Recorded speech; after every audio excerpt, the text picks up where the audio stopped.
With that, I yield back, and I recognize the ranking member, Mr. Keating. Thank you, Mr. Chair.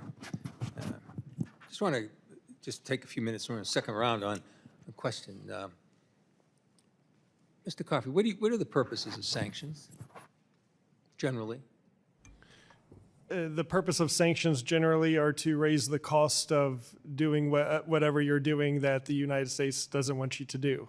I guess that would be the simplest way of defining it. And so what would be the purpose of removing sanctions? The purpose of removing sanctions would be twofold, I guess. It would be rewarding a change in behavior, or it would be used to extract a concession. And in the case of Milorad Dodik, I don't see evidence of either of these happening.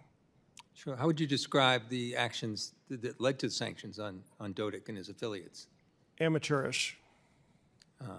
And so isn't sanctions by themselves, the removal of sanctions, the adding, they're really meaningless, I think, unless they're connected with, as you said, trying to influence some actions one way or the other. So we had sanctions imposed before for reasons, disruptive reasons, on Dodik and his affiliates. And what do we have for a reason that they were removed? Mr. Joseph? We have almost nothing, and it's quite ironic, Ranking Member Keating, because the administration has stated that peace and stability in the Balkans is its #1 priority, and by prematurely lifting these sanctions on this #1 destabilizing character in Bosnia-Herzegovina, they've only bought themselves more instability. So, Mr. Coffey, what actions were rewarded by removing these sanctions?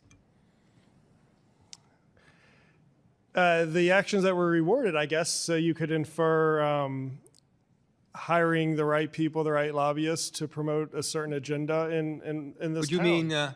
And this isn't something that's unique to the Trump administration. Would you this has mean, happened for instance, Rod Balogovich?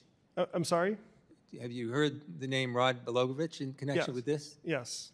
Have you heard the name Rudy Giuliani in Yes. connection with this? Have you heard former General Flynn's name connected with this? No, but I Have you heard Laura Loomer's name connected with this? Yes. Same with you, Mr. Joseph. Are you? I'm not privy to the names of people that they've hired, but I know that in Belgrade, they proudly, I just saw the President and Prime Minister, Foreign Minister recently said they're proud of the lobbying effort that they have in Washington. So is that what you're rewarding by removal of sanctions? You're rewarding those who pay at least hundreds of thousands of dollars reported in fees for people connected to the administration. Is that the reward that's given for this? Doesn't it defeat the purpose of sanctions, either imposing them or removing them when this is the case? Yes, it defeats the purpose of the sanctions, and it goes counter to U.S. foreign policy interests and the stated priorities of the Trump administration. In that regard, what about other areas of the world, other areas where there's vital U.S. economic and security interests, and there's sanctions imposed? Doesn't it diminish, in other parts of the world, the imposition of sanctions if this happens? I believe that that's correct, because you have a precedent. You see a pathway to removing sanctions that you don't want. So actions like this have a greater impact than just beyond the Western Balkans. Yes, Ranking Member Keating, yes. Absolutely. Yeah, all right. I yield back. Thank you very much. Thank you, sir.